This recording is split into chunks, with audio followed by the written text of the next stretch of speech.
sa Pilipinas. NBC Manila Broadcasting Company.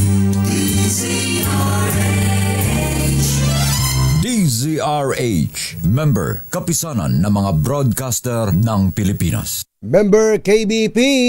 Oras! Eksakto en punto. 6:04. Humahataw, humahagupit, lumalatay na komentaryo sa himpapawid.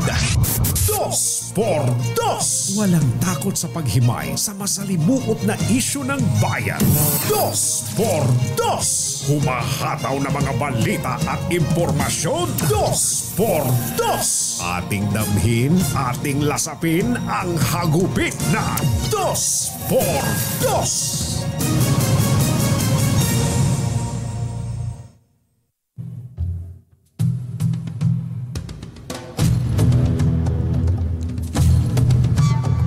Inilagay na ng Pangulong Bongbong Marcos Jr.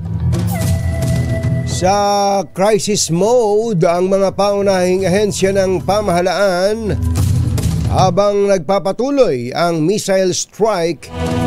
Palitan po yan ng bomba sa pagitan ng Iran at Israel. Mahigpit po ang direktiba ng Pangulo na tiyakin na maipaabot ang agarang tulong sa mga apektadong Pinoy at walang OFW ang maiiwan sa Israel-Iran conflict. Bagamat hindi pa kailangan ng forced evacuation order, sinabi po ng Pangulong Marcos na handa ang Pilipinas sakaling magkaroon ng emergency repatriation.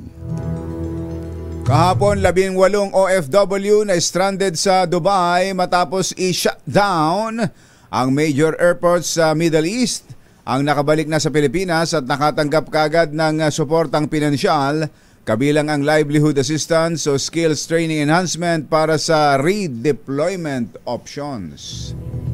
Isyu ng bayan, katotohanan, por 2. At maitim ang balak, magtago ka na. 2 por 2. Si Jerry at si Anthony, narito na. 2 por 2. Hahataw ng todo, urado ka. 2 por 2. Ang katotohanan, dala nila. 2 por 2. Walang sinasamba pale, maniwala ka. 2 por 2. Hataw ng husto, tol, umasa ka. 2 por 2. 2 por 2.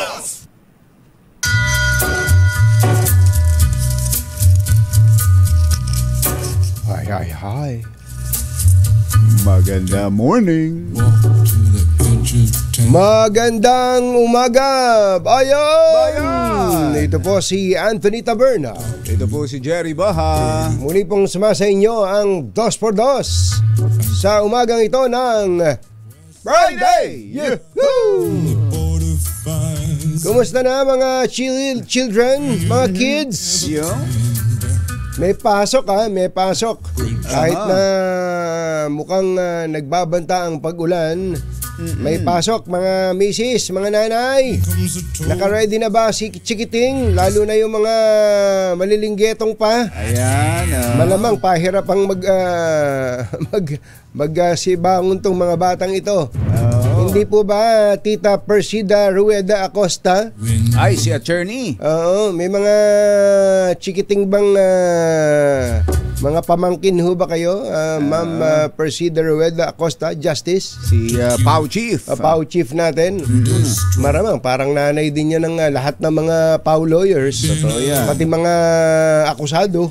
Lalo pa ang mga Pau lawyers, ngayon, ang babata na. Ang babata, kumbatsero, at ang lalaki na ng sweldo. Talaga. At nung huling ang makita natin, di ba parang kala ko pumasok ako sa Taiwan. Taiwan, Pumasok ako doon sa lugar ng mga Koreans. Amuje. Amuje. Ang mga pormahan ng mga power lawyers natin ngayon iba ang dating. Iba Hindi na. katulad dati na pag sinabi mong power lawyer, ini-imagine mo na itsura. Gusot-gusot yung barong, tapos uugod-ugod. Hindi gusot mayaman, ha? Hindi gusot mayaman. Gusot dahil hindi na makaplantya.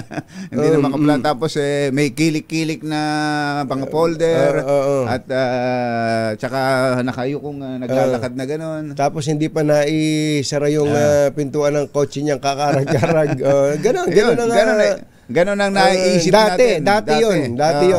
Kaya pero kung ngayon may kaso ka sa ilalim ng pamumuno ni PAO Chief Attorney Justice Persida Rueda Acosta, naiangat ng husto ang ating mga PAO lawyers. Sa totoo lang, bagamat personally gusto nating magsilbi pa sa ibang mga government agencies, si Justice Acosta. Pwede ba? Wag na. Ayaw na siyang pawalan ng mga... Pasensya ka na, Chief. Ganun talaga. Ayaw kang pawalan. Yun talaga.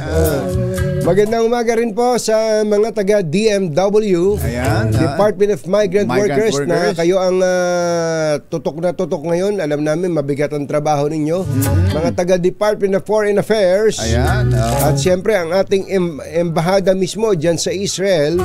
Babae pala yung ambassador natin dyan. Oo, babae. Saan ba yung ano yung alan niya? Ano alan na mother? Ano alan ni nung ambassador natin dyan sa Israel? Napakinggan ko magaling at natutuwa tayo dahil she's on top of the situation. Dapat Philippine Ambassador to Israel, Eileen Menjola. Ayun, Ma'am Eileen, Ambassador. Kailangan po ng lakas ng loob ng ating mga kababayang nandidiyan sa Israel at kahit na bubae pa ang embahador natin diyan. Kailangan maiparamdam ninyo ang inyong ironclad commitment. Ayan, ironclad commitment. Parang commitment ng Amerika sa Israel na hindi ninyo pababayaan ang ating mga kababayan diyan. Ang marami tayong mga kababayan diyan sa Israel dahil alam niyo naman ang Israel at ang Pilipinas may magandang relasyon, kaya nga hindi natin kailangan ng visa doon. Yes, pag pupunta tayo sa Israel. Kaya Yuel, ano pa hinihintay mo? Punta ka na Israel, walang visa doon. Walang visa. Mahal tayo ng Israel dahil tayo ang Pilipinas ang naging sponsor para sila ay maging tsaka pinakauna tayong kumupkop noon ng mga Israelis noon nung araw, di ba? Yung mga Hudyo. Yung mga hahanap ni Hitler. Di ba? Ganun tayo . Iba tayo mga pitbahay. Jerry Baha at Anthony Taberna sa 2x2 sa DZRH. Sabi po ng Pangulong Bongbong Marcos, kahit daw po kaibigan pa niya,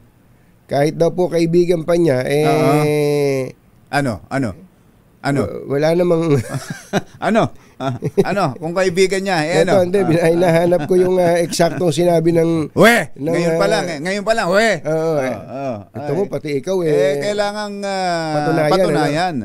Ito babasahin ko, kaya nga natin babanggitin para hamunin natin ng Pangulo kung ano ba to, puro kwento lang ba ito, press release lang ba yan, puro kwento lang ba ito. Andito po ang sinabi ng Pangulong Bongbong Marcos ang nag-interview pala sa kanya sa podcast niya ay si Ateng Cheryl Cosim. Si Ateng Cheryl. Alam mo si Cheryl Cosim nung araw na kami ni Kumbachero ay nagdo-2 for 2. Ay hindi, Gising Pilipinas pa. Biglang lalapit sa amin yan. Basang-basa pa buhok.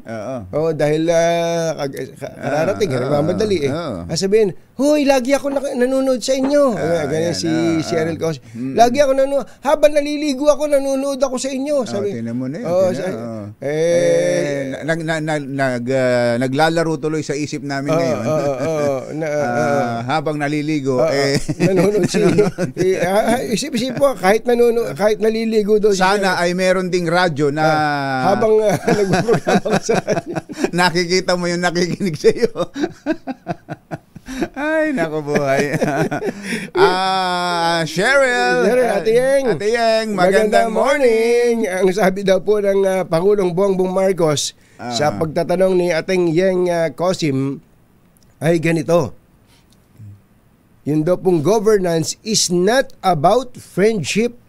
Ang paglilingkod sa bayan, ang paggogobyerno ay hindi dahil sa pagiging kaibigan Or our love for each other. o pagmamahal sa bawat isa.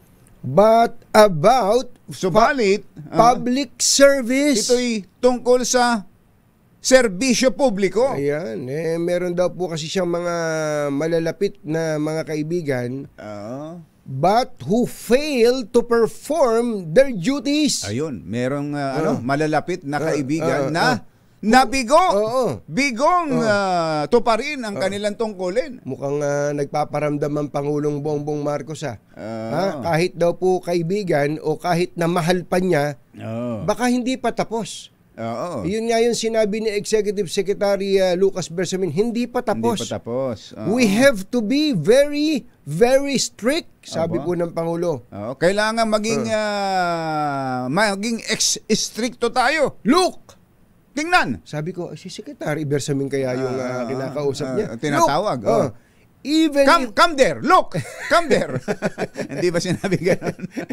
even if you're my friend, Kahit na ikaw ay aking kaibigan, even if I care about you, kahit na ako'y nag-aalala para sa iyo, if you're not doing your kung job, hindi mo tinutupad ang iyong trabaho, that's a problem. problema yan. This is not about our friendship Ayun, hindi ito tungkol sa ating pagkakaibigan. or how much we care about each other. O kung merong magkano man ang meron tayo sa isa't isa.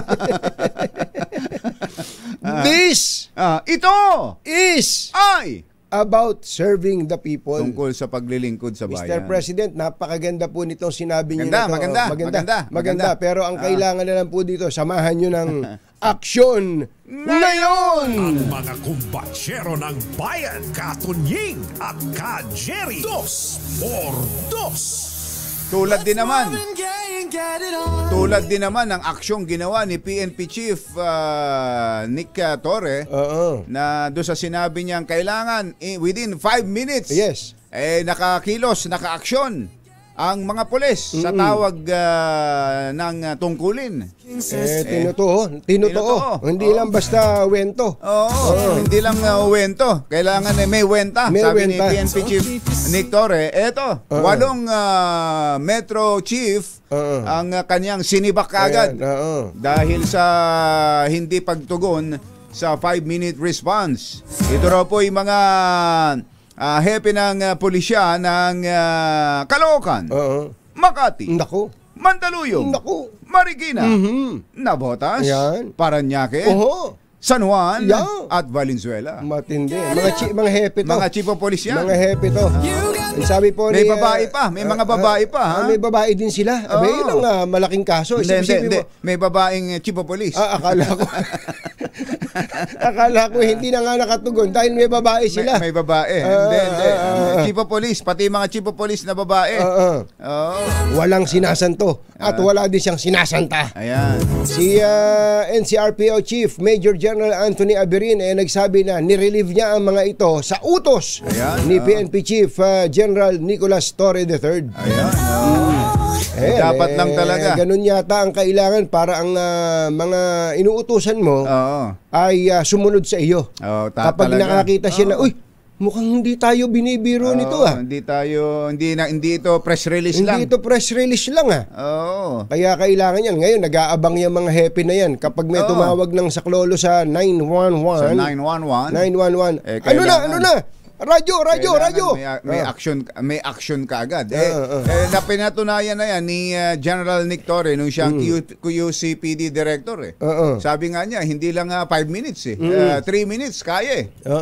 Diba? Yung sa Quezon City, nasubukan niya yan. Kaya dito sa Metro Manila, kaya ho yan sa dami ng pulis, Sa dami ng patrol cars natin, kompleto tayo sa mga communication equipment. Mismo. Kaya kailangan nakaka-responde ka agad. Yung QCPD director, sino ba ang QCPD? Si Colonel Silvio. Colonel si Silvio. Hindi siya kasama. Hindi siya kasama. Ibig sabihin ba, naka-responde ka agad ng mga Quezon City Police nung merong barilin na empleyado ng House of Representatives. Grabe yan, si Mori, ano? Dyan Si sa... Mori, kino-cover natin yan, yung bachero sa Ways and Means. Kaya nga ito po isa sa mga opisyal ng Ways and Means Committee ng House of Representatives, pinatay Father's Day, birthday pa nung kanyang anak. Grabe yun. 7 years old yung kanyang anak. Tapos nakakalungkot yan na kumbachero. Ang biktima ay si Mauricio Mori Pulhin, 63 anyos, Chief Technical Staff ng Committee on Ways and Means ng House of Representatives. Ito, si Colonel Hansel Marantan. Nag-message na naman sa atin. Meron daw silang hinuli na isang pulis na naman. Isang pulis na nagpaputok ng baril. Nung June 15 ng gabi, at baka daw madali na siya talaga ngayon ni PNP Chief General Nicolas Torre. Dahil 2 minutes lang daw kasi siya naka-response. 2 minutes lang daw, nandun na siya. Mali yan. Kaya nga, kailangan 5 minutes. 5 minutes daw yun siya. 2 minutes na nandun sila. Kinakabahan siya ngayon, baka daw siya matanggal na ngayon. Wala din naman kayabang-yabang ito si Colonel Hansel Marantan. Kailan ba babagsak ang estrella sa balikat mo? Masamang tao lang ang takot sa dalawang to. Kaya kung maitim ang balak, magtago ka na. Anthony Taberna, Jerry Baja, Dos por Dos. General James Brillantes, maganda morning. Ang pangalan pala ng QCPD director natin. Magaling din to, kumbachero. Nasubok na natin to. Si Colonel Randy Glenn Silvio. Colonel Silvio. Randy Silvio. Ayos yan. Mabilis ang mga kilos yan. Sana lang. Silvio! Away! Ayun. Kailangan ganun kabilis. Parang nakasakay sa kabayo ang mga pulis mong re-responde. Tama.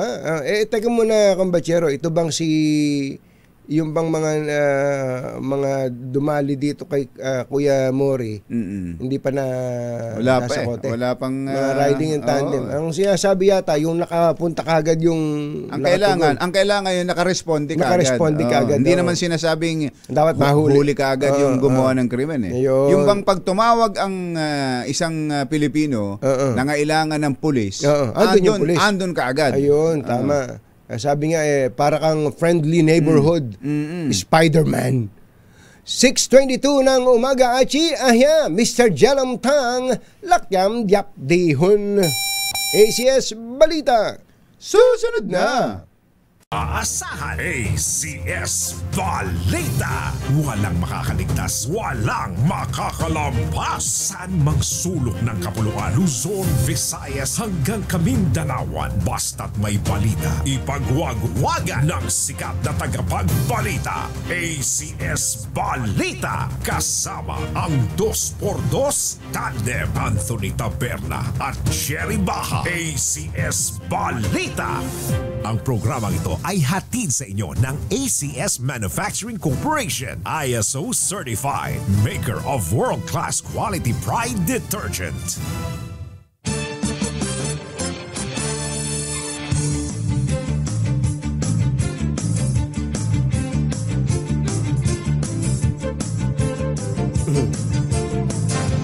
Araw po ngayon ng Martes, June 17, birthday ni Habe Jess Diaz. At saka ni Bem Noel.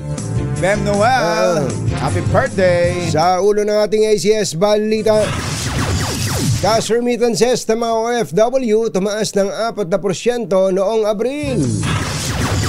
Halos 2 pisong taas presyo sa gasolina, diesel. Marangkada na. COMELEC sinuspindi ang voter registration sa Hulyo para sa BSK elections. Hustisya, panawagan ng leader ng Kongreso sa pagpatay sa isa nitong empleyado noong Father's Day. May huli ka, website, inilunsad ng MMDA. At 2 sako ng floating shabu na nagkakahalaga ng halos 322 million pesos ang nalambat ng mga mangingisda sa Cagayan. Magandang umaga, Luzon, Visayas at Mindanao. Good morning, Philippines. Hello, world. Kami po ang inyong mga tagapagbalita. Ito po si Jerry Baha. Ito po naman si Anthony Taberna. At ito ang... ACS Balita, ACS Good News. Tumaas ang cash remittances na ipinadala ng overseas Filipino workers nitong Abril 2025. Sa datos po ng Bangko Sentral ng Pilipinas, umabot ito sa $2.66 billion, mas mataas kumpara sa $2.56 billion noong Abril ng nakaraang taon. Ayon sa BSP, ito ang pinakamalaking pagtaas ng remittances na naitala magmula noong December 2022 na may 5.8% na paglago. At sa atin namang bad news, umarangkada na. Meron bad news agad. Umarangkada na ang halos 2 pisong taas presyo sa produktong petrolyo. Batay sa anunsyo ng mga kumpanya ng langis, 1.80 kada litro ang taas sa presyo ng gasolina at diesel at 1.50 naman sa gas o kerosene. Ito ay kalimang sunod na linggo na taas ang presyo ng gasolina, ikatlong sunod na linggo naman sa diesel habang ikalawa sa kerosene. Noong nakaraang linggo, tumaas din ang presyo ng gasolina ng 60 centavos per liter, 95 centavos naman per liter sa diesel habang 30 centavos sa kerosene. Alas 6:30 na ng umaga, Chityam Pua. May pala po si RH29 Boy Gonzales sa sunog dyan sa Tondo, Maynila. Napakaagang sunog. Sunog. At para po mabigyan tayo ng mas magandang video, umakyat pa ng bubong si Boy Gonzales. Mag-ingat-ingat ka naman dyan. Baka akala mo, Boy, 62 ka pa lang. Baka akala mo 62 ka pa lang. 63 ka na. Talaga, Boy. Hinay-hinay lang. RH29 Boy Gonzales. Come in, Boy! Anthony, Jerry, nasa 40 anyos na ako ngayon, kaya kayang-kaya kong pangakyatin. Talaga, pinaka-rooftop na isang gusali dito sa Mel Lopez Boulevard sa Tondo, Manila. Ang nakita ko rito, yung halos na 3 bahay, nasa kilawang palapag ako ng bahay, yung mga pinupok ng apoy. Alas 5:30 ng madaling araw, nang mabulabog ang mga residente dito sa Old San Vico Street, Tagumpay Street, dito sa Barangay 37 sa Tondo, Maynila. Masikip yung kalsada na dinaanan namin kanina, kaya hindi ko makita yung mismong tinutupok ng apoy at may nagmagandang loob dito si Jello. Pinakit ako sa ika-4 na palapag. Kanina nung magkaroon na sunog dito, nagmalasakit ito sila Jello. At kasi hindi alam ng iba, may apoy na sa pinaka-2 palapag. Yung ginawa ng mga, ano bang ginawa nyo kanina, Jello? Pinagbabato po. Ha? Pinagbabato po yung mga bubong para magising. Tingnan nga naman. Oo nga, ano. Mabuti may mga bato dito sa rooftop. Opo. Ito, ginagawa pa lang, yung sa pinaka-rooftop nyo. Tapos, nung magising sila, doon pa lang nakalabas na agad. Ano po, nagsigawan po lahat namin sunog po. Na may sunog. Opo. Naaya naman po yung ibang mga kapitbahay, kahit paano. Nakapag-bilis po rin po sila ng pag-impake, babang di pa lumalaking sunog. Oo, malaking tulong yung mga pambabato ninyong ginawa na yun. Para magising yung mga tao. Dahil kung hindi, matatrap. Talaga. Diyan may mga namamatay Naalala rin po namin, siyempre po, malapit po sa aming sunog sa chapel namin. Binabantayan din po namin. Ito chapel nyo. Opo. Yan ang pakikipagkapwa-tao. Talaga. Magaling. Kuyang, ayos. Opo. Salamat po. Thank you sa inyo. Sinama rin po namin. Balik pag ano po kasi, alas 5 ng madaling araw po, sabay-sabay po kami nananalangin. Kaya habang pala sa sunog rito, nananalangin po yung mga kapatid po namin sa baba. Anong religion mo rito? Bali kami po rito, kabahagi po kami ng Pentecostal Missionary Church of Christ in the Fort Worth dito po sa Daco ng North Harbor local po. Protestante. Hindi po. Pentecostal. Okay, salamat si Jello. Sa ngayon na nakikita ko rito, Anthony, yung isang bombero umakit na sa Yun pala. bubungan para maapula na dahil muusok pa Bagamat dineklara under control na, ilang minuto pa lamang nakakalipas, may mga usok pa tayo nakikita. Pero yung, Tuloy pa rin. boy, yung bahay na mataas na yan, yung 1, 2, 3, 4, 4-story building, hindi yan nasusunog. Nauusukan lang, nauusukan. Niya, nasa yung second floor, mga 2 palapag na bahay ang tinututok. Nasa likod ng mataas na building na yan. Yung nasusunog. Nasa likod. Kaya pagka nasa harap ka, tingin mo parang yun ang nadadamay nasusunog din yung malaking mataas na may building. mga firewall kasi. May firewall. Yun, mainam talaga yung may firewall. Kaya hindi sa, ang nadamay lang yung mga residential area na gawa sa light materials. Yan yung palot natin sa sunog sa Old San Diego Street, Tagumpay, dito sa Barangay 37 sa Tondo, Maynila. Ito si Bal Gonzales para sa DCRH, una sa Pilipinas, una sa Pilipino. Thank you, boy! ACS Balita. Tuluyan ang sinuspende ng COMELEC ang pagsasagawa ng voter registration sa Hulyo.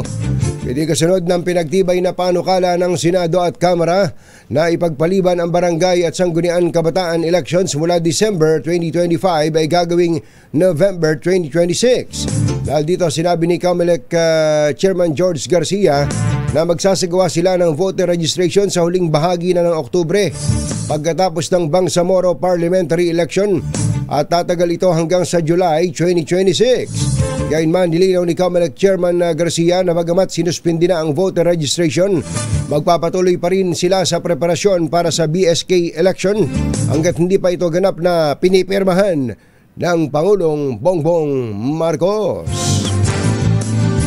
Alas 6:35 ang ating oras. Maupay nga aga, mga kasangkayan, mga kabugtuan. Mata na kamo, gising na!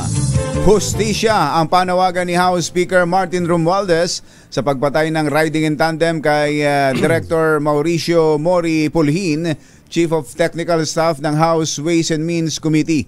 Kinundina ni Romualdez ang brutal na pagpatay kay Pulhin at nanawagan sa PNP at NBI na magsagawa ng masusing investigasyon. Nagpaabot din ito ng pakikiramay sa pamilya ng biktima at nangakong gagawin ang lahat upang mapanagot kung sino ang utak sa likod ng krimen. Naganap ang pamamaril sa kasagsagan ng ika-7 kaarawan ng anak nitong babae sa Barangay Commonwealth, Quezon City noong linggo ng hapon kasabay pa ng pagdiriwang ng Father's Day. Ayon kay Lieutenant Colonel Romil Avenido, hepe ng Batasan Police Station, Station 6, mukhang planado ang krimen dahil pinag-aralan ng mga sospek ang lugar at nakapagsagawa sila ng peking ID para makapasok doon sa subdivision. Ayun. Ayon kay Avenido, meron na silang person of interest at isa sa motibong tinitingnan ay alitan sa negosyo. Nabatid na si Pulhin ay nasa negosyo rin ng medical supply. Alas 6:36 ng umaga. Susunod! Tito Boy! May huli ka ba? Pakiramdam mo ba ay may nagawa kang kasalanan? May nakatingin ba sa iyo sa itaas? Huli ka ba? Huli ka ba? Walang problema kung ikaw'y nag-aalala kung may huli ka. Malalaman mo na raw yan sa pamamagitan ng isang huli app. May huli ka app. Talaga ha? Yan at iba pa sa pagbabalik ng ACS Balita. 6:37. Balitang makakalampas saan mang sulok ng kapuluan. ACS Balita! ACS Balita! Ang programang ito ay hatid sa inyo ng ACS Manufacturing Corporation, ISO Certified, maker ng world-class quality Pride detergent. Hi! Maganda morning! Ano ba araw today, kumbachero? Today, ba't ba maangat itong upuan na to? Today is Laundry Day Friday. Yuhu! At pag Laundry Day Friday, all you need is Pride washing machine detergent. May triple stain away formula kaya tanggalang makapit, madikit, malupit na dumit man siya kaya easy ang labada. Kaya pala mula noon hanggang ngayon, all you need is Pride. All you need is Pride. ACS. Kasama ang 2x2 Tandem Anthony Taberna at Jerry Baha. ACS Ito Balita. sa mga taga-barangay Tagpos. Ang ganda naman ng pangalan ng barangay na to. Tagpos. Tagpos. Dulo na to. Dulo na siguro to. Tagpos na Tagpos na eh. Barangay Tagpos, Binagongan. Hindi, binangonan. Parang binagongan na nasa isip mo. Nagugutom. Ang sarap pa naman ng mga isda dyan. Yung lugar na yan, makakatawid ka dun sa Isla Talim. Oo nga. Oo. Ang sarap ng isda, mga sariwa isda dyan. Tsaka andyan yung mga buro, balaw-balaw. Ako, sarap ng balaw-balaw dyan. Talaga.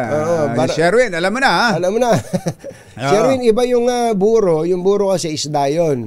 Yung balaw-balaw, hipon. Alam mo na kung ano bibilin mo, ha? Pero marami ang hindi kumakain ng buro. Marami, oo. Dahil ang tingin nila, para daw suka ng pusa. Pero pag natikman ninyo, talaga naman, lalo na kung meron kang nilagang talong. Nako, sarap. Mga nilagang okra. Ayan, sarap niyan. At pag gumawi-gawi ka pa doon, Sherwin, andyan ang St. Monique Ballet. Aba. Ni Congressman Angelo Palmones. Wala ba tayo dyan? Kong Angel, wala ba tayo dyan? Barangay Tagpos, Binangonan, Rizal. Alam nyo na gagawin nyo, mga kababayan naming nakatutok sa DZRH. Lakasan nyo na po ang inyong mga radyo, TV, cellphone para po kayo ay marinig at maagaw nyo ang atensyon nitong si Sherwin Alfaro. Hindi, nagkukanding kami dyan Nagtotrompa daw kami dyan, sabi ni Yuel.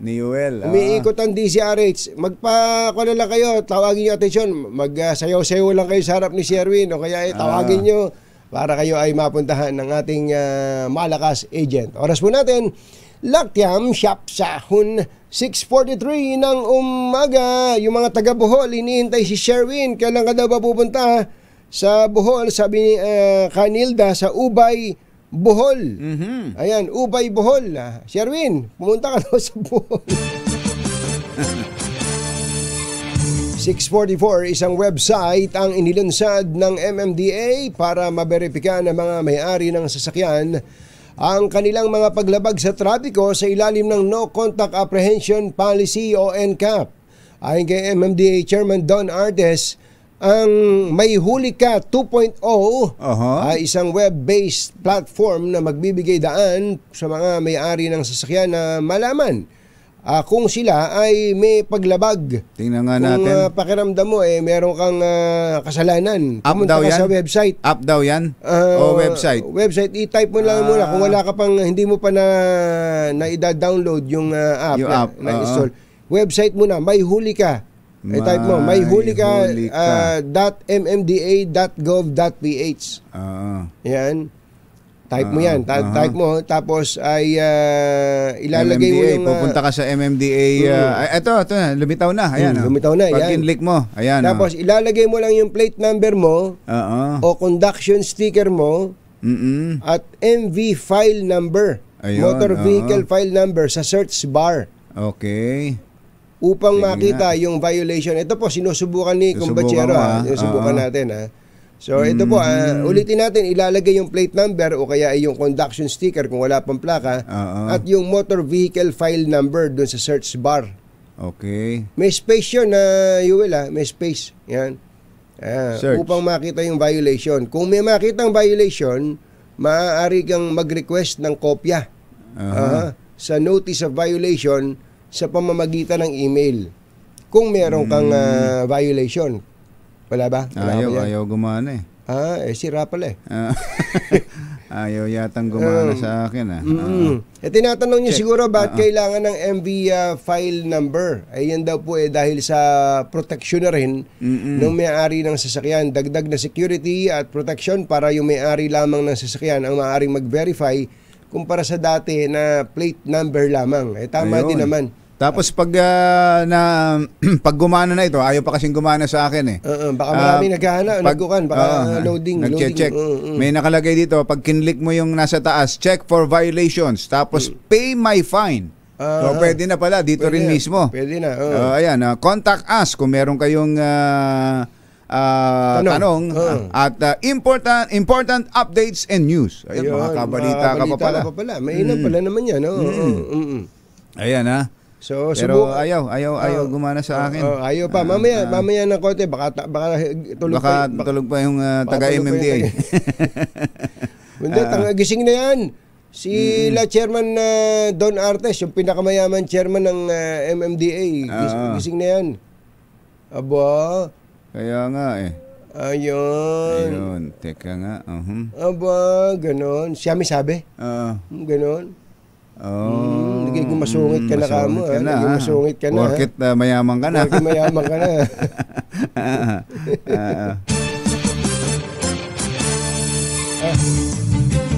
Subukan na raw ni Het. Ayun. May violation ka ba? Wala. Wala. Hindi natin nasubukan. Dapat may violation ka. Kailangan. Magpahuli ka muna. Magpahuli ka muna. Sa ibang balita, 2 sako ng floating shabu ang nalambat ng mga manging isda sa baybayang dagat ng sakop ng Barangay Sentro sa East Claveria, Cagayan. Umaabot sa halos 45 kilo ng shabu na nagkakahalaga ng 322 million pesos ang laman ng 2 sako at nasa loob nito ang 50 plastic packs ng gold tea bags na may label na Da Guanyin at may markang Chinese character. Ayon kay PIDEA Director General Yusek Isagani Neres, patuloy ang kanilang investigasyon at inaalam pa kung may kaugnayan ito sa natagpuan ding floating shabu sa Calayan, Cagayan at Ilocos Region kamakailan. Pinapurihan naman ni Neres sa mga mangingisdang nag-turnover ng milyong halaga ng shabu at ang kanilang integridad at tapang ay isang magandang halimbawa sa bawat Pilipino. Okay ho yan na inyong pinapapurihan at pinararangalan ng ating mga mangingisda. Pero credit is good, but we need cash. Yun. Sabi ho ng mga mangingisda. Kasi kapag walang pabuya yan, sa laking halaga niyan. baka sabihin, baka mag-isip yung iba, ganun lang pala. Thank you lang. Oo. May pag sa susunod na may malambat tayo, benta na natin. Benta na natin sa pulis. Babaratin naman sila ng pulis. Sige, sa PIDEA. Dapat may reward yan sa mga otoridad natin. Dapat may reward yan sa mga mangisda natin. Yung ibang mga tao nga pag may wanted. Di ba? Na isuplong mo, wanted talaga. Meron may reward. Meron kang naituro na mga tax evaders. May reward yan. May reward talaga. Hindi naman samukang pera kami hindi naman. Pero yung naisip lang natin yung mga mangingisda, nag-effort yan. Talaga. Malay mo naman habang nag-e-effort yung mga yan, may madisgrasya pa dyan. Tsaka yung halimbawa, nalambat nila shabu, ibig sabihin, hindi na sila nakalambat ng isda. Tama. Wala naman kasing binanggit shabu lang ang nalambat nila. Buuin nyo yung kwento. Ayan, bigyan ninyo ng pabuya. Baka naman nakakagat sa shabu yung isda. Yun ang pain. Ay, nako. Nakasisira daw po sa tiwala ng publiko ang pag-share ng mga opisyal ng gobyerno ng AI-generated content sa online platforms. Ginawa ni Palace Press Officer Claire Castro ang pahayag kasunod ng pag-share ni Senator Bato de la Rosa at Davao City Mayor Sebastian Duterte ng tila AI-generated video interview ng 2 mag-aaral hinggil sa impeachment case ni VP Sara. Ayon kay Castro, kailangan maging responsable ang mga public officials sa kanilang ipinopost online lalo't may impluwensya sila sa nakararami dahil sa kanilang posisyon. Ang pag-share ng mga katulad na ganyan, muli, disinformation, fake news, hindi po sana nanggagaling sa mga opisyal ng pamahalaan. Nakakaduda, mas nakakawalan ng tiwala kung mismo sa matataas na opisyal nanggagaling ang mga disinformation at fake news. Yun, ito yung may kinalaman dun sa, nakita mo ba ito, Machero? Ano ba yung... Yung may bata na ini-interview, na sinasabi niyang parang sinusumpo, parang ayaw niyang ma-impeach si VP Sara. Parang ganun yung tanong Kumbaga, ang sinasabi doon, ang mga younger generation, tutol din sa impeachment ni VP Sara. Parang ganun. Parang ganun. Ang napanood ko nung minsan, yung addict naman na ini-interview. Mulagat na itsurang bangag na bangag. Yun ang tinatanong. Gusto niyo ba nang i-impeach si VP Sara? Ang sabi, oo, gusto namin. Dahil pati tatay niyan, hinahanap kami. Sabing ganun. Kumbaga, addict yung ini-interview. Kumbaga, gusto nilang ma-impeach si Sara, si VP Sara, dahil lumalaban sa drugs. Dahil lumalaban sa drugs. Parang ganun, ano? Dahil hirap sila nung panahon na yon na tago daw sila ng tago ang mga drugista nung panahon ni parang Duterte. Ganun din ganun ang dating. Ganun din ang dating kumbatsero. So, alam pala nila ba to na alam ba nila Senator Bato na AI lang yon? Alam nila, inamin ba niya na AI lang? Nag-post siya ulit at ano sabi? Di bali na raw kung AI ang mahalaga yung message. Hindi Parang may mali tayo doon, Senator Bato. Maganda sana kung ipinost mo tapos nilagay mo, this is AI generated. O kaya, this is an AI production. At least alam ng mga nanonood na hindi totoong tao yung nagsasalita. Kasi ang ginagawa, ang gustong palitawin ng video, para bagang may ganitong klase ng spin, kumbatsero, no? Ako, sa pagkakataon na to, bagamat hindi ko laging sinasang-ayunan si Claire Castro, tama naman na maging responsable ang mga government especially government officials, maliban na lang kung may disclaimer nga. O ito, AI to. At least alam nung nanonood na AI yun. Talaga. Hindi ba? Yung mga official kasi ng gobyerno ay hinahanapan ng mas mataas na accountability and responsibility. Tapos sasabihin nyo, di bali ng AI, mahalaga yung message. Pag sa susunod, sa inyo na gamitin ng AI na yan. Yun ang sinasabi natin. Naghatid sa kabuuan ng ating ACS Balita. Ito po si Anthony Taberna. Ito po si Jerry Baha. ACS Balita. 6:53. Balitang makatotohanan. Balitang maaasahan. ACS Balita. Ang programang ito ay hatid sa inyo ng ACS Manufacturing Corporation. ISO Certified. Maker ng world-class quality Pride Detergent. 6:58 ng umaga. Nako, Ayun. exciting kumbatsero. Ito, pinanood ko bigla tuloy eh. Alin? Yung video? Video. Ito pwede ko bang hindi na sa RHTV, dito na lang. Mayroon siyang merong follow up pala yan kumbatsero eh. At hanapin ko lang tingnan ko lang Dali lang. Di gumawa uli ng AI yung Ito. Yes, hindi ba sila nagbabasa? Ito. Sabi nila AI ka daw? Yes, hindi ba sila nagbabasa ng title? Naka-hashtag AI naman ako, di ba? Fake news ka daw? Hindi po yun fake news dahil wala namang news o impormasyong binaluktot doon. Yun ay pawang opinion lamang. Kaninong opinion ba yun? Opinion po yun ng isang tunay na estudyante na takot ilabas yung sariling saloobin sa publiko dahil sa mga taong hindi marunong rumispeto sa opinion ng iba. Ano masasabi mo sa mga bashers? Pasensya na kung nasaktan ko ang damdamin ninyo. Pero sana matanggap nyo rin na bawat isa sa atin ay may kanya-kanyang pananaw. So AI pala yan, kumbatsero? AI kumbatsero. Parang totoong tao Kaya nga, yun naman talagang ang ibig kong sabihin kumbatsero, kaya pinapanood natin to, ang daming maloloko nito. Maniwala kayo, pagka pagalingan ng AI kumbatsero, itong eleksyon na darating, yung 2028. Pagalingan, maniwala kayo. At sigurado, maraming maloloko itong, halimbawa, kung ang sinasabi nun ay kalokohan na o pang-i-scam na, pero may mga ganong pagkakagawa, yung production. Hindi pala, Nako. So yung hindi totoong tao yun? Hindi totoong tao yun, kumbatsero. Walang ganong itsurang o may kinopya siyang itsura ng isang tao na isang estudyante? Maaari ganun, gayahin. Ang totoo, pwedeng pagsamahin yung mukha natin eh.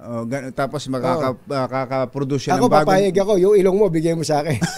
Makaka-produce siya ng isang bagong mukha. Oo. Aba? Oo. So, pwedeng sa eleksyon, halimbawa, si BBM, igagawa ng ganyan, may ini-endorsong kandidatong ganito. Kaya kumbatsero, kaya nga yung ating mga kababayan ay maging mapanuri talaga tayo. Pero ako nga mismo, nung pinapanood ko, sino naman ang hindi naman tayo malimit, hindi katulad ng iba, talagang tinitingnan yung mga hashtag na yan. Kung AI ba yan, ito sagot ni Senator Bato de la Rosa. I don't care, sabi niya. Wala akong pake. If this post is AI generated. Kung AI man ito o hindi. Or Manobo generated. Because I am not after the messenger. I am after the message. So, please don't shoot the messenger without reading the message that he delivers. Parang nababaloktot na ang paggamit dun sa salitang do not shoot the messenger. Ganun naman talaga. Kapag kung ano yung mas pabor sa'yo, doon ka talaga. Pag ginamit na sa inyo yung AI na yan, kapag yan kayo na ang napuntirya, sigurado iiyak din kayo. Yun ang sinasabi natin, Senator Bato, kasi official page niyo po ito Official page niyo. Tsaka siya isang senador. At senador po kayo. Ang labanan nga ngayon ay puksain ang nagpapakalat ng mga inimbentong balita, inimbentong kwento, lalo na kung kasisiraan. Tama si Kumbachero Kung bukas makalawa may AI generated video at nagsasalita ng mga hindi maganda laban kay Senator Bato de la Rosa and for that matter kay Mayor Baste Duterte na halimbawa may kasamang krimen. May krimen pa na ini-involve halimbawa lang to yung mga nag-justify pa nung pagpapakalat ng AI generated video na yon. Ano kaya magiging damdamin nila in the future? Yan. Kaya mag-ingat po. Kayo po ay mga opisyal ng gobyerno Tama ito, nakachamba tong si Claire de la Puente Claire de la Puente. si Claire Castro. Nadali nyo. Kapag ka opisyal ng gobyerno, mas maging maingat dapat sa ganito. Talaga. Ito, pinangatwiranan pa, baluktot na nga, pambira.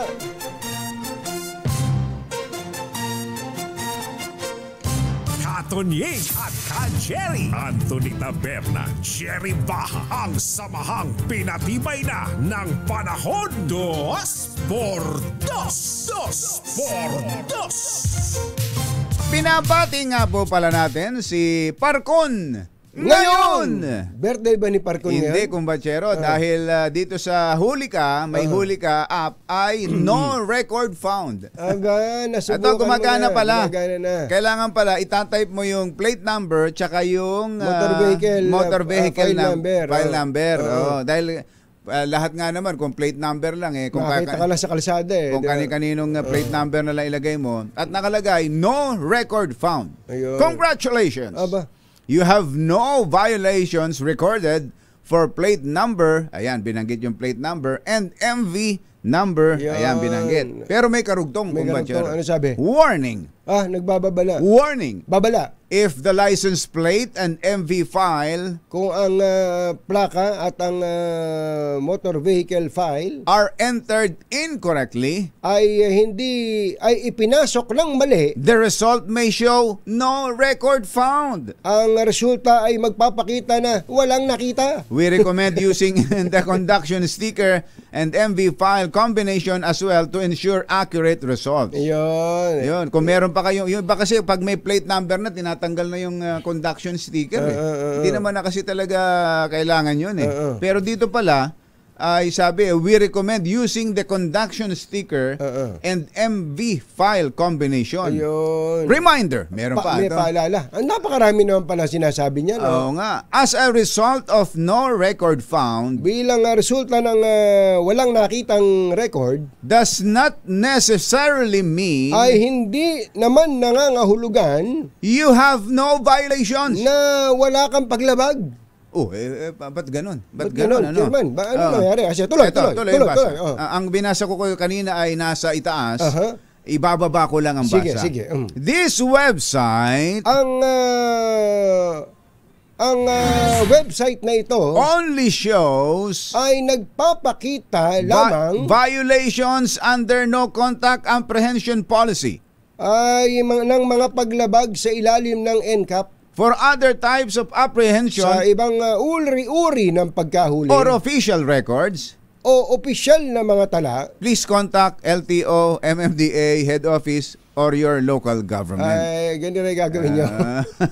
May mga tatawagan. Sa NCAP lang naman talaga ito. Sa NCAP lang. Pero yung ibang mga huli, hindi naka-record. Hindi talaga. Pang NCAP lang po yan, mga kababayan. Umahataw sa komentaryo 2x2.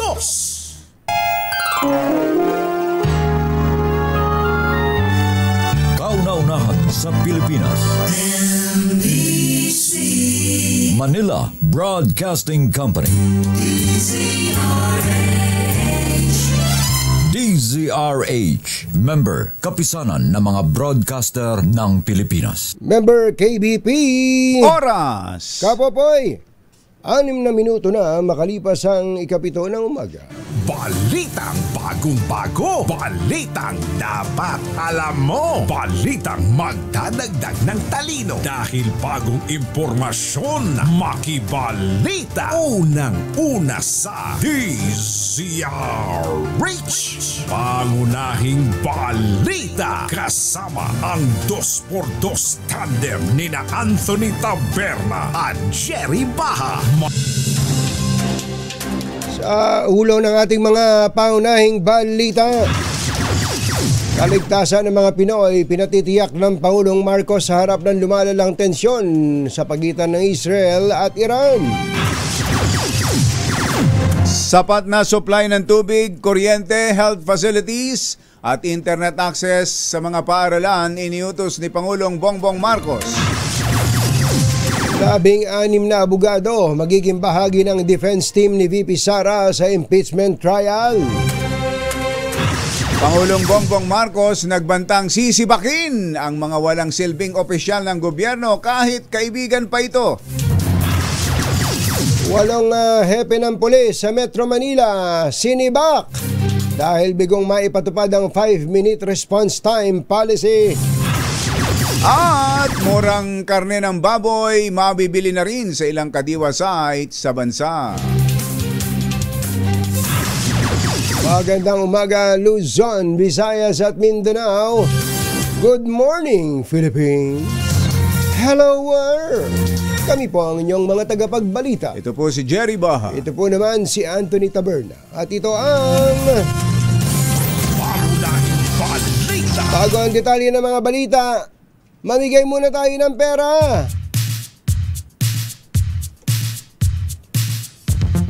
Yan sa Barangay Tagpos, Binangonan, Rizal. May nanalo na. Sherwin. Go, go, go. Go, go, go. Yes, Anthony, Jerry, dito nga sa Barangay Tagpos ay pinagbabawal ang mga supot. Yan dito sa Barangay Tagpos sa Binangonan, Rizal. Dahil makikita mo rito yung napakaganda, napakalawak na bahagi nitong Laguna de Be. Ang tawag nila dito, Laguna de Be. Dahil ito ang pinakamalaking lawa. Yan kung nakikita ng RHTV. Nakikita nyo ba? Nakikita namin. Lawa. Nakikita namin yung lawa. Ano yan? Mga water lily? Oo, halos mapuno na itong bukanan sa may bahagi nitong Barangay Tagpos ng water lily saka ng kangkong. Yung kangkong ina-harvest yun doon sa may bandan doon na bahagi ng lawa. At dito naman yun, interested na ng water lily. Itong pinakamalaking lawa sa Pilipinas na may surface area na 949 wow, talagang ni-research mo pa. Ginugol mo pa, ha? Aha. Oo. Yung mga pumupups diyan, nakita mo? Nagkalat. Baka ingat ko sa paglalakad ba, mga makatapak ka diyan, ha? Oo, may mga diamante. Ba't ka ba napunta sa lugar na yan? Ba't ka napunta sa lugar na yan? Barangay Tagpos. Oo. Yung lugar na ito yung mga nasunugan to nung nakaraang taon, pero ngayon dito sila nagtayo uli ng kanilang mga bahay para yan, kahit na patuloy-tulay, tutuloy ka sa mahulog ka, ha? Dahan na baka nagse-cellphone ka. Oo. At aakit sa hagdanan na kawayan yan, hagdang kawayan. Papasok ka sa bahay kubo. Uh-huh. Pero diruin mo, ang maganda rito, malinis, maliwalas yung bahay. Mapapahubad ka ng... Wow! Talaga naman. Parang binubunot yung sahig, ano? Oo, ang ganda ng pagkakaano, tsaka maliwalas. Presko, magandang umaga. Magandang umaga po. Ang pangalan mo? Ako po si Ronald Balgoma po.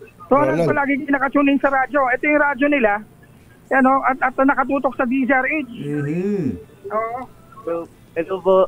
Ronald, ilang taon ka na, Ronald? 19 po.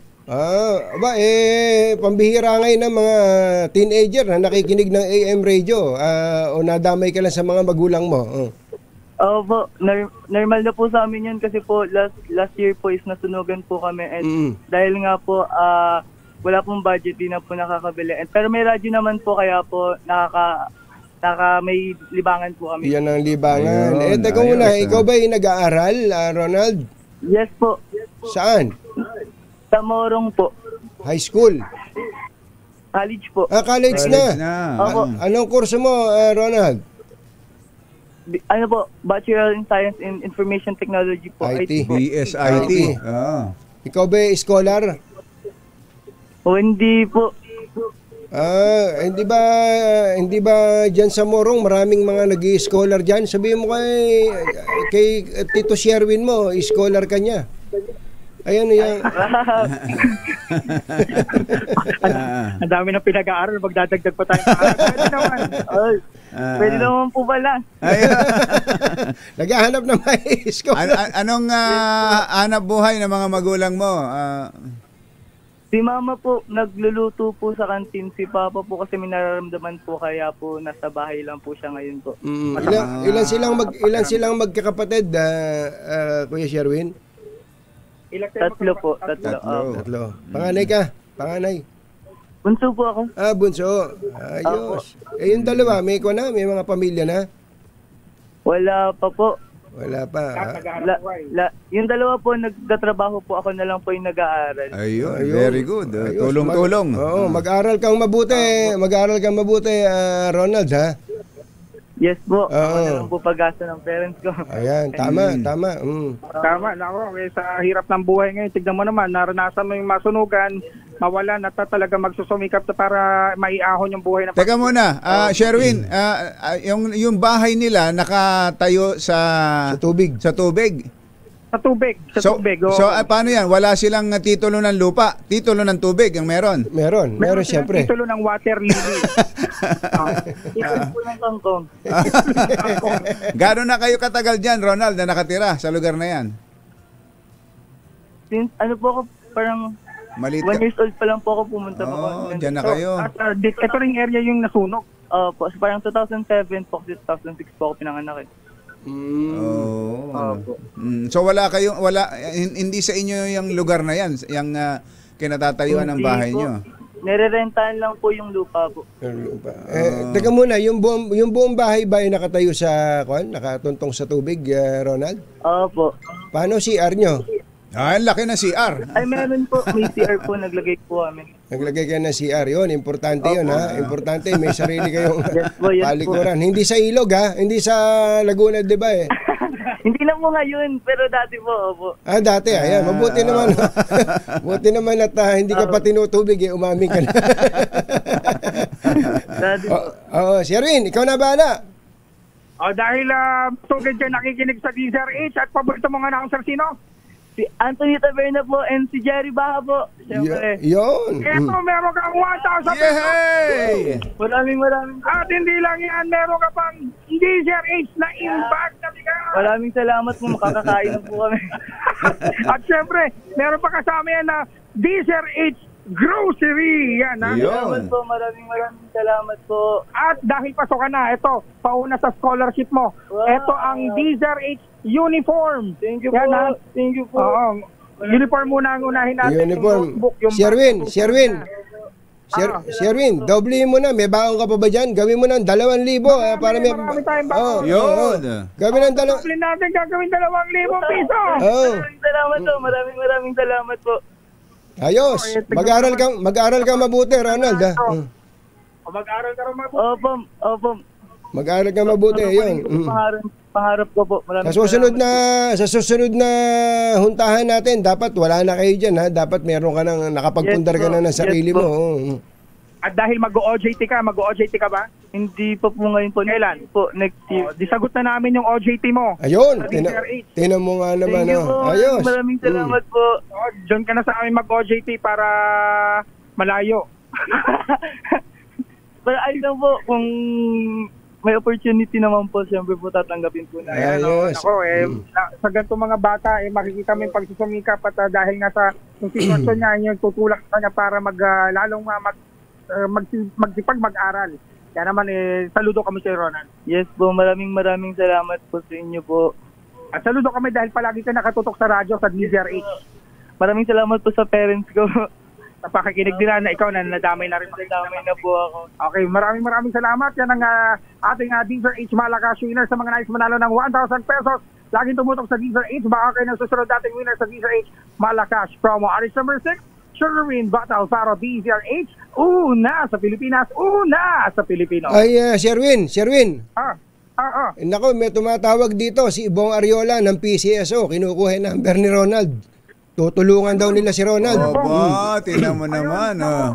Sana scholarship. Malamang. Para kay Ronaldo. Malamang yan. Nako, sige. Kunin natin contact dito si Ronald. I-uugnay natin siya kay Kuya Bong. Kita mo naman, nakikinig ka na sa DCRH. Biglang dumating sa iyo yung biyaya na to, no? Saan ka pa? Opo, maraming salamat po. Dahil po, kami po yung napili, ako po yung napili niyo. Kaya po, thank you po talaga. Thank you. Ako, maraming salamat. Kala ko, gagayahin mo pa yung sa scholarship yung pagsasaltayin yung tatay na hindi naman nakakapagsalita. Maraming salamat. Thank you sa iyo, Ronald. At sa mga nais mo na tutok lang sa DZRH, baka kami na yung tutupad sa inyong pangarap. Aris number 6, Sherwin Battle para DZRH. Una sa Pilipinas, una sa Pilipino. Mga nangunguna at mga bagong balita sa DZRH. Pangunahing balita. Yun, nagamit ko din tong pag kami palakpakan. Meron na, ha? Ayos, ha? Hindi, tama na. Parang kayo lang to, parang ni-record nyo lang yung mga sarili nyo. Oras mo natin, 7:18 ng umaga. Ang oras ay hatid 23 ng umaga.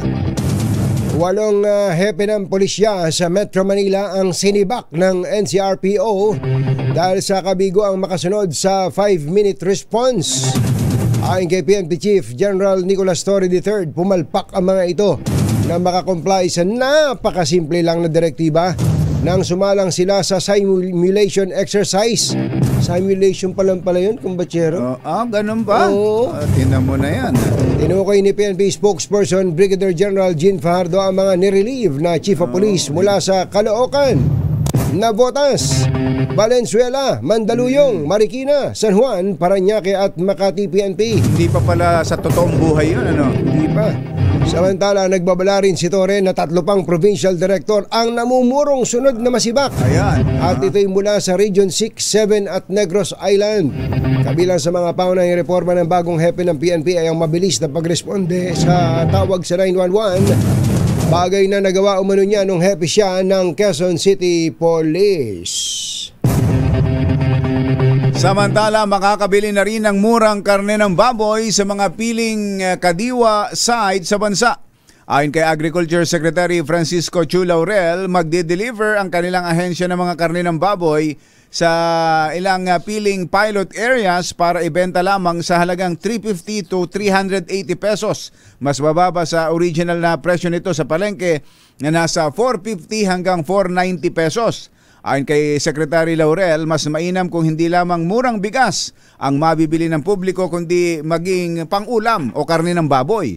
Paliwanag ni Laurel, mataas ang presyo ng naturang produkto sa merkado ngayon bunsod ng kakulangan ng local supply dahil sa African swine fever. Stable na kuryente, stable na supply ng tubig, access sa internet at health facilities. Ito po ang pinatututukan ng Pangulong Bongbong Marcos sa mga ahensya kasabay ng pagbubukas ng klase kahapon, June 16. Mahigpit ang direktiba ng Pangulo sa kanyang cabinet secretaries na tugunan ang problema sa kuryente at tubig sa mga paaralan. Ipinag-utos naman ng Pangulo sa DICT ang pagpapalawig sa internet coverage sa lahat ng paaralan sa bansa. Mahigpit din ang direktiba ng Pangulo sa DOH na tiyaking may health facilities na maaaring puntahan ng mga estudyanteng may karamdaman habang nasa eskwelahan. Nagbabala si Pangulong Bongbong Marcos sa mga opisyal ng gobyerno na hindi siya magdadalawang isip na tanggalin ang mga ito kung hindi magtatrabaho. Sinabi ng Pangulo, ayaw niya ng business as usual. Kailangan maging strikto.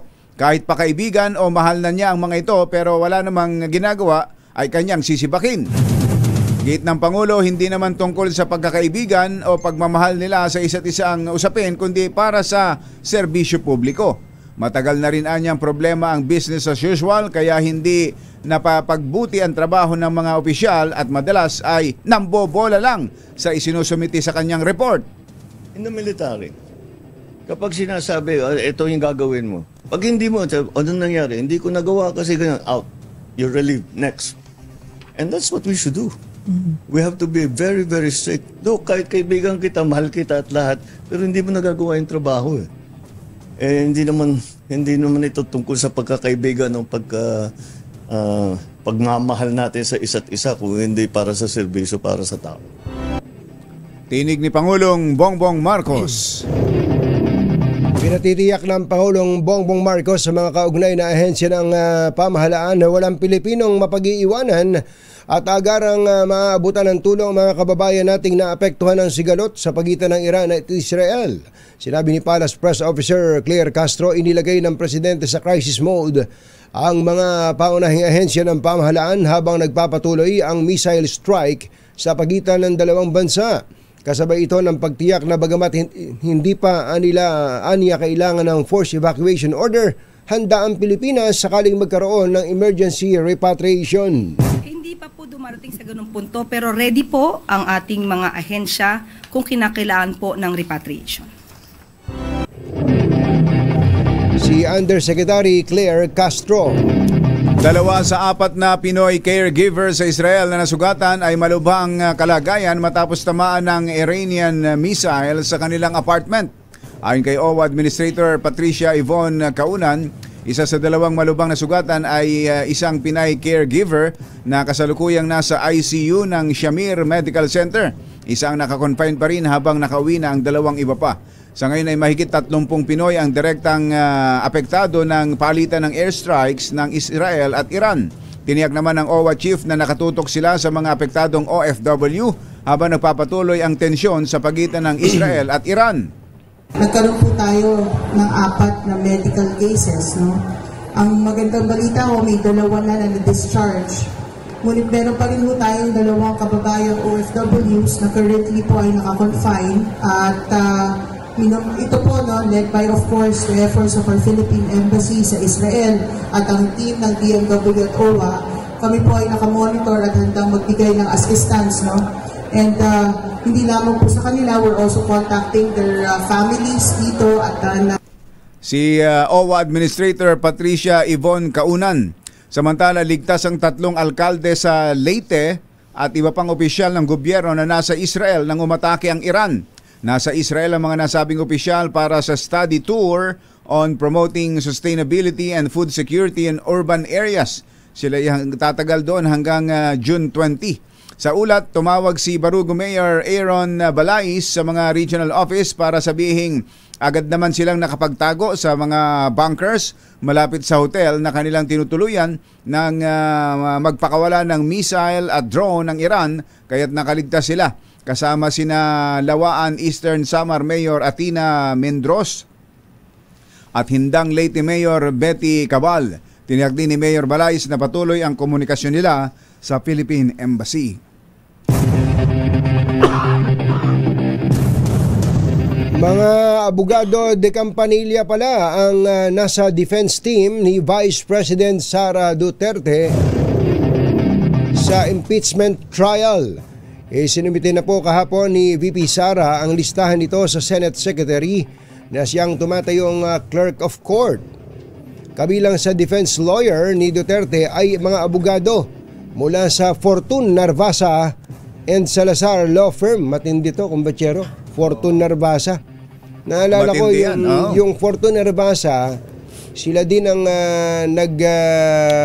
humawak nung ERAP impeachment, yung defense ni ERAP. Di ba, nandun din sina former Chief Justice Andres Narvasa. Correct. Sa defense team na yon. Mabigat pala to.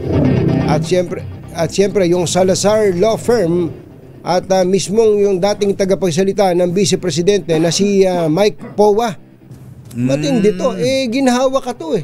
Oo, talaga. Diba? Powa. Oo. Ginhawa ka. Saka may libreng Vietnamese cuisine. Oo, ito po yung baka gusto niyo lang makilala. Buti na lang hindi mga Chinese to. Oo, kasi kung Chinese matatawa si Kumbachero dito saka si Willie Perez eh. Ito po yung pangalan ng ilan sa mga abogado. Ilan yan? 16 baka mo. 16. Attorney Philip Siegfried Fortune. Yan. Matindi yan. Pa lang, eh. Matindi yan. Attorney Gregorio Narvasa. Yung anak ni ni dating Chief Justice. Attorney Carlo Joaquin Narvasa. Ayan pa. Dalawang Narvasa pala. Attorney Sheila Sison. Attorney Roberto Batumbakal. Ano kaya ni Ani to? Attorney Justin Gular. Attorney Lyndon Miguel Baquel. Attorney Maria Celina Fortun. Attorney Michael Powa. Ayan. Attorney Reynold Munsayak. Ayan, at iba pa. Masyado pa lang mahaba yung 16. Tama na. Ayos na. So yan, mga bigatin. Hahawak sa defense team. Ibig sabihin po nito, mga kababayan, sa mga nagtatanong, buhay na buhay po ang impeachment. Pinaghahandaan nila. Pinaghahandaan at in fact, meron nga pong summons ang impeachment court kay VP Sara. At tiyak na tatawid ito sa 20th Congress. Yun po yung sigurado. Pero ngayon ba nasaan na? Nasa Congress pa rin yung ibinalik na articles of impeachment? Hindi naman nila tinanggap eh. Hindi nila. So ano mangyayari? Wala, nasa Senado pa rin. Kaya ang hinihingi na... meron yatang binigay na 10 days to respond ang Kamara. Si VP Sara. Kasi binigyan siya na sa subpoena eh. Pero yung House, yung nung i-remand sa kanila, wala na ba nangyari yan? Wala na, ni-remand lang sa kanila. Sabi naman ng House, constitutional to. Constitutional to. Yun lang naman kasi ang hinihingi ng Senado eh. Magbigay sila ng certification saying that what they did is constitutional and according to Article 11 of the Constitution tungkol sa initiation. Tapos meron pang isa. Dapat daw yung 20th Congress sabihin na willing and ready sila to prosecute. Yung 20th Congress. Kaya lang, wala pa yung 20th Congress eh. Kaya hindi pa sila pwedeng sagutin nun. Pag nabuo na yun, tsaka pa lang sasagutin. Yung 20th Congress. Ayun. Samantala, nilinaw ni Impeachment Court Presiding Officer Senator Chis Escudero na wala siyang kapangyarihan na maglabas ng gag order sa mga senator judges upang hindi na magbigay ng pahayag ang mga ito kaugnay ng impeachment case ni Vice President Sara Duterte. Paliwanag ni Escudero, hindi saklaw ng kapangyarihan ng presiding officer ang pagbibigay ng gag order at wala siyang kapangyarihan na pagbawalan ng mga ito. Hinikayat lamang niya noong campaign season ang mga kapwa senador na huwag magbigay ng pahayag para hindi magamit ang issue laban sa mga senatorial candidates. Nakadepende rin anya sa mga ito kung nais nilang magkomento sa mga isyung may kinalaman sa impeachment. Alas 7:35 na umaga. Susunod! Sino tong dating sexy star? Hindi daw po malapitan ang mga anak sa dating karelasyon na negosyante. Ganon? Nag-asawa yata itong ng bago eh. yung sexy star. So yung mga anak niya naiwan sa asawa. Sa lalaki. Hindi niya ngayon malapitan. Tanungin natin sa birthday boy na si Oscar Malapitan. Congressman Oscar Malapitan, kung paano ba ang masasagot ang problema ni sexy star. Yan at iba pa sa pagbabalik ng Pangunahing balita 7:36. Sa mga ngayon lang nagbukas ng radyo at ng kanilang mga telebisyon. Opo, kanina pong alas 6 ng umaga ay tumaas ang presyo ng produktong petrolyo. Malaki! Malaking malaki! Mahigit piso. Alamin nga natin kung ano ang sabi ng mga drivers ng taxi at TNVS dyan sa Marikina na nakahuntahan ni RH52 Edniel Parosa. Kami Edniel!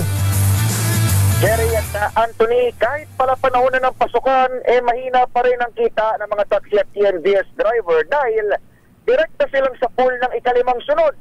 Ikalimang sunod na increase sa presyo ng gasolina na malakihan pa ang inihangat ngayong umaga. 1.80 kada litro ngayong Martes.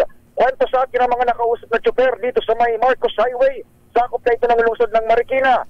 Halos 5 piso per booking ang tansyang mawawala sa kita ng TNVS habang baka 200 pesos na lamang daw ang maiuwi ng mga nasa taxi naman. Hindi kasi umano sinasalo ng may-ari ng private car o ng taxi ang oil price hike, kundi sila lamang mga nakikimaneho. Kahit opening din ng klase kahapon, hindi naman ito direktang pampalakas ng kita ng mga nasa taxi at TNVS. Pakinggan natin ang kanilang tinig. Magpapagas pa lang ako. Pero kakasabi mo sir na tumaas yata. Oo. Halos 180. 180? Oo. Yari na naman tayo.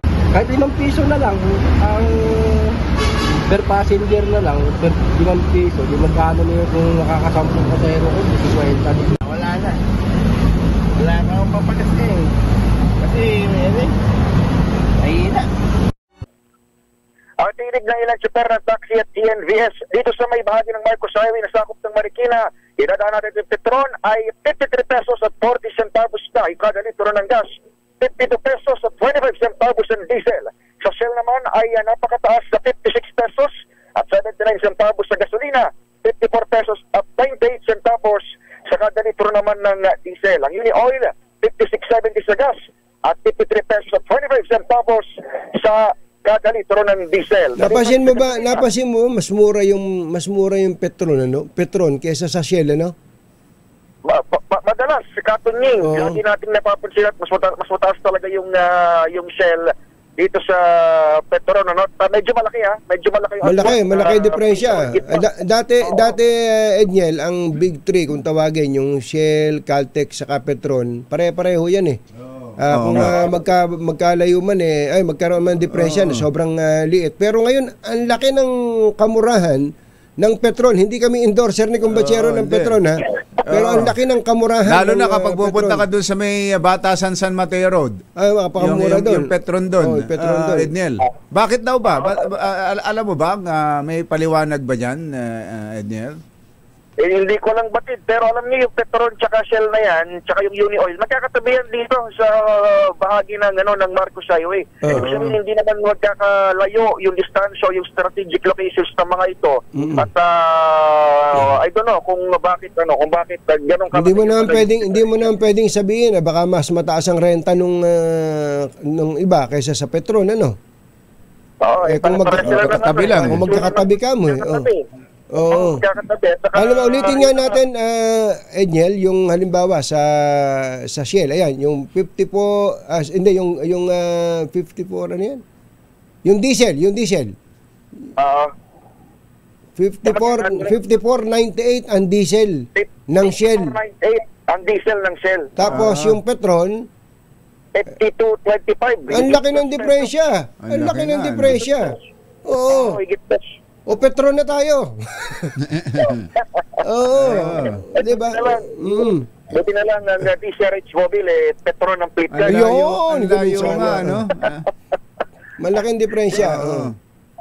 Yan ang sitwasyon dito sa bahaging ito ng Eastern Metro Manila ngayong Martes na umaga. Balik sa inyo, Anthony at Jerry. Maraming salamat sa iyo, RH52 Edniel Parosa.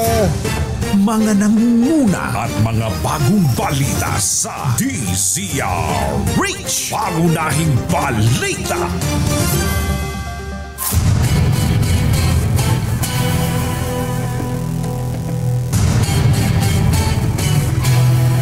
Dito na ang isang good boy, hindi ito bad boy, kumbachero. Bagamat ng music natin pang bad boys. Pang bad boy. Bad boys for life. Kakausapin natin ng isang good boy.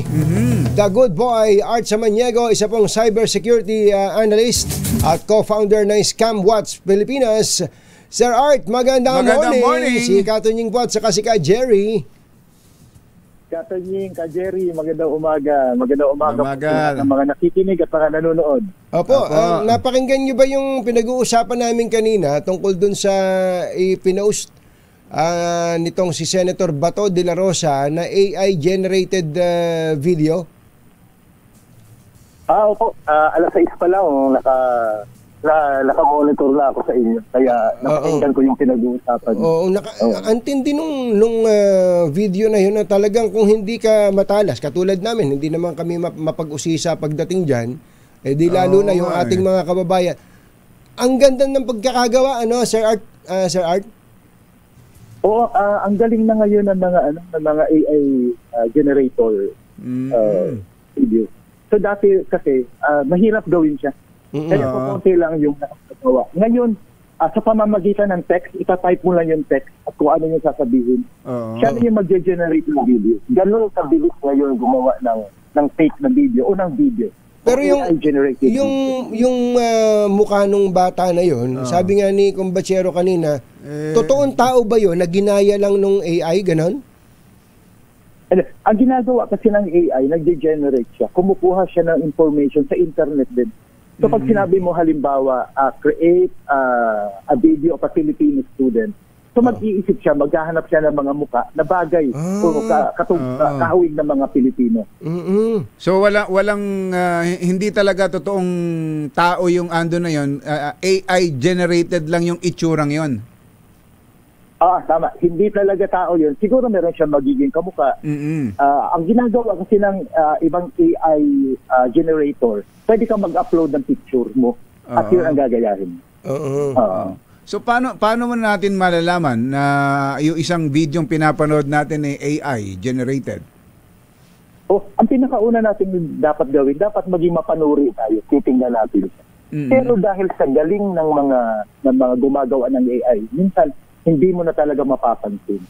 Dapat ang gawin ng mga tao, lalo na pag mga sensitive material, dapat i-check yung source ng video.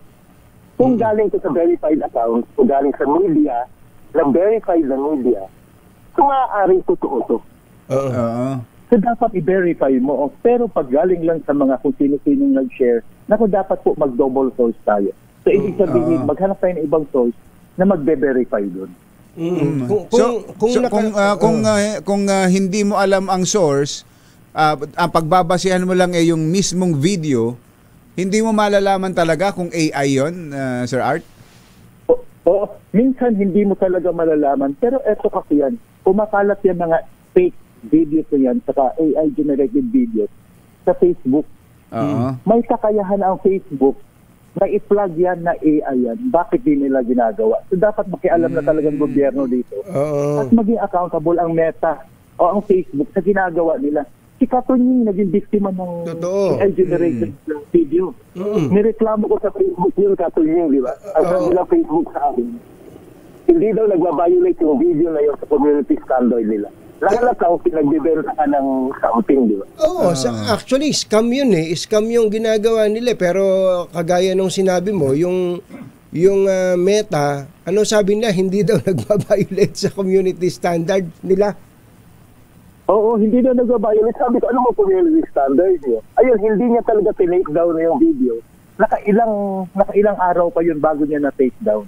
So marami na siyang na-scam kasi si Tito Ramon ang nagsasabi na mag-invest kayo. Yun, ang galing din ng pagkakagawa nun. Ang ganda, sobrang ganda. Napaniwala ako nung una kong mapanood yun Hinihingan nga ako ng investment ni Kumbachero kung paano mag-invest dun. Hindi ba, tama kayo dun, ang Meta. Pero alimbawa po, bago lang dun sa Meta, alimbawa po itong pinapakita nating video na to,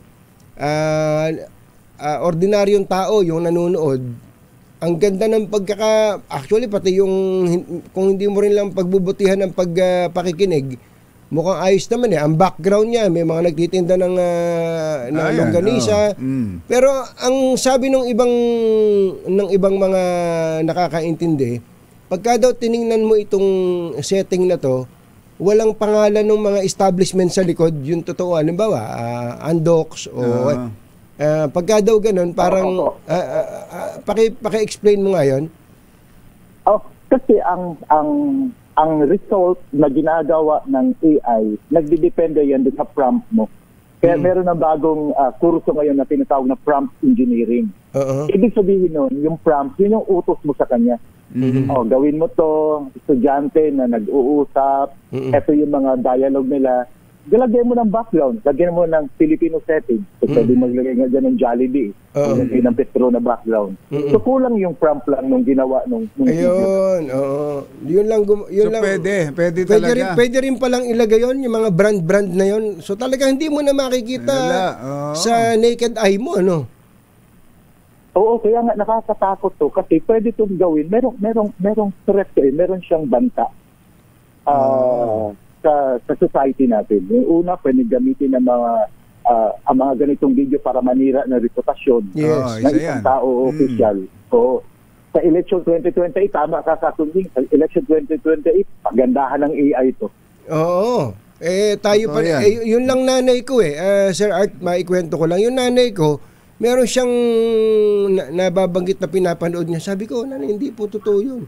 Hindi, sabi niya, ito raw yung sinasabi. So naniniwala siya, yung paniwalang-paniwala siya dun sa pinapanood niya. Kaya imaginein natin yung paglaganap ng mga AI videos na ganito, paninira, halimbawa, paninira sa isang particular na celebrity o kaya sa kahit ordinaryong tao, naku, nakakatakot. At ngayon, ang nakikita pa lang natin fake news o paninira. Baka kalaunan may makaisip niya na may iba pang pwedeng paggamitan ng AI, Sir Art, na hindi pa natin alam sa ngayon kung paano gagamitin laban sa atin o laban sa kanino man o laban sa grupo o sa bansa na mismo. Kasi maraming naniniwala kagad sa mga ganito. Kasi ginawa ko para mag-trigger ng emotion, galit, takot, yung awa. So ikaw, pag ito yung paniniwala mo, automatic yan sinishare mo kagad. So parang nangyari din sa isang senador, nakita niya na ito yung sinasabi ng bata, na nag-reinforce yun sa paniniwala niya. Walang isip-isip. Senior niya. Kasi nag-reinforce yun sa paniniwala niya. Hindi, ang problema, Sir Art, gina-justify pa ni Senator Bato de la Rosa yan Do not shoot the messenger daw mukhang may problema tayo sa sa logic doon pag ganun. Paano kung gamitin yun against sa kanya? Yun na nga. Kasi Secretary Claire Castro, di ba?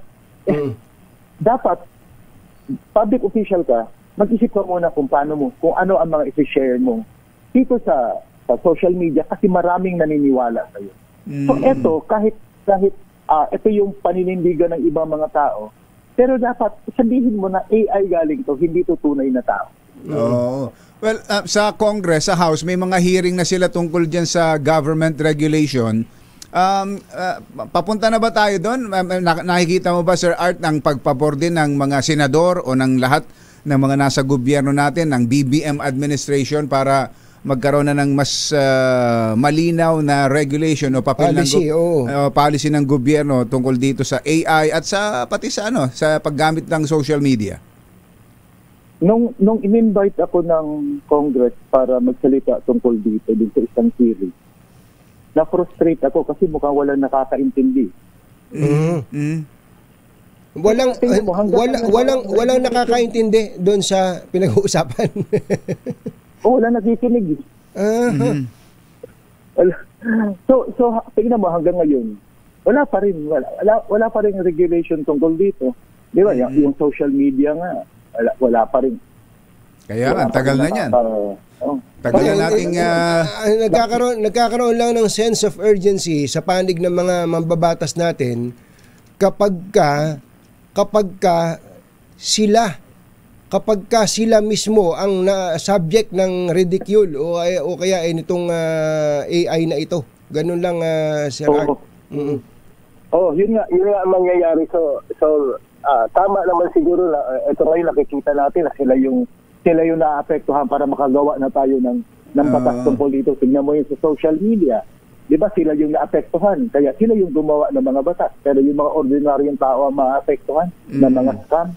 Wala, ang tagal na hindi pinapansin yan. So ngayon, pinapansin na ngayon. Pero isa lang talaga, halimbawa, pinagmumula ng mga scam, pinagmumula ng mga fake videos na to. At ang social media.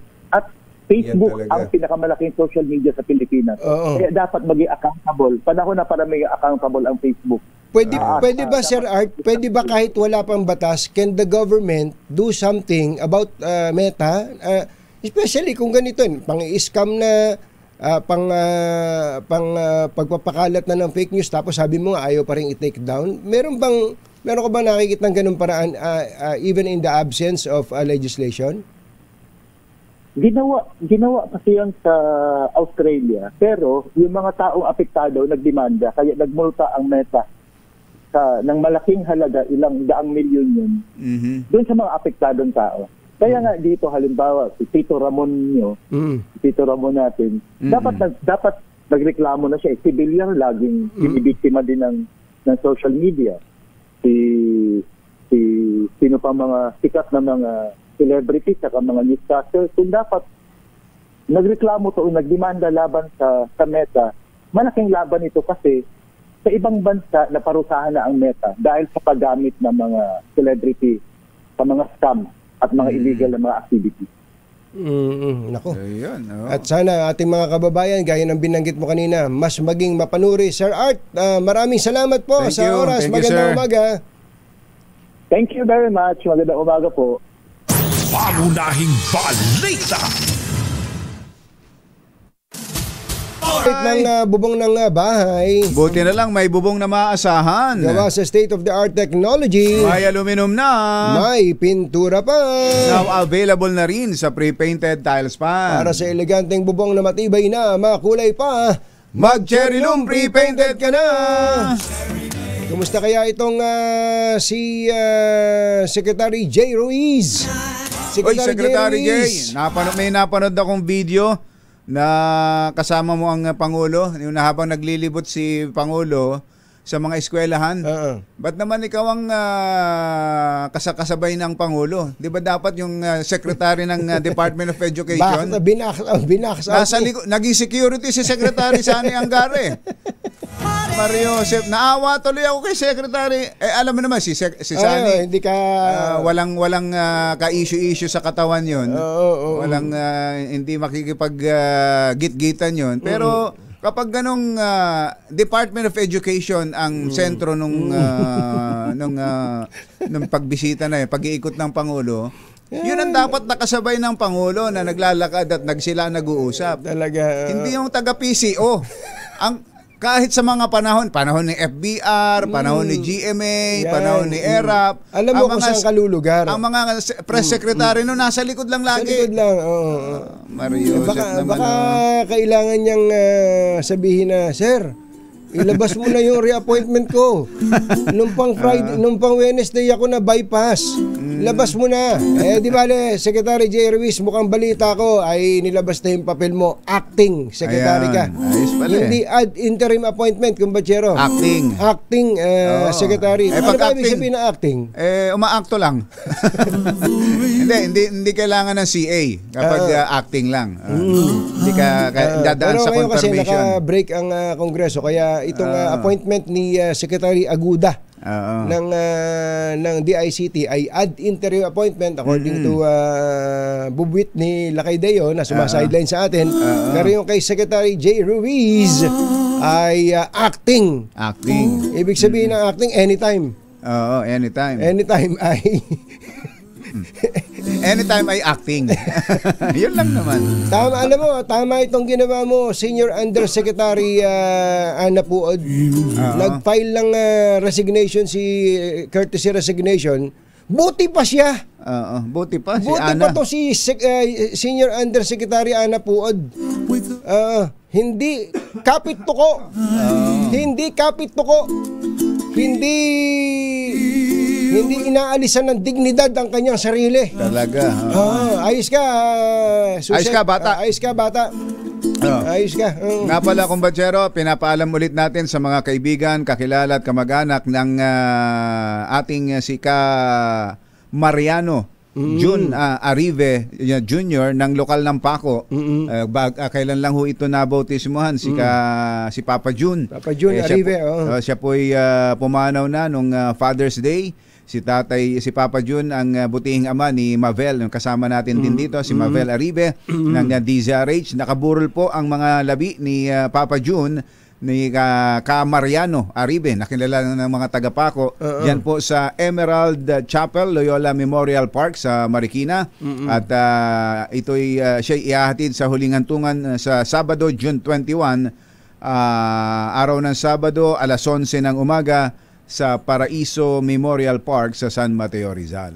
Ay, karamay uli kami sa mga naulila ni Papa Jun.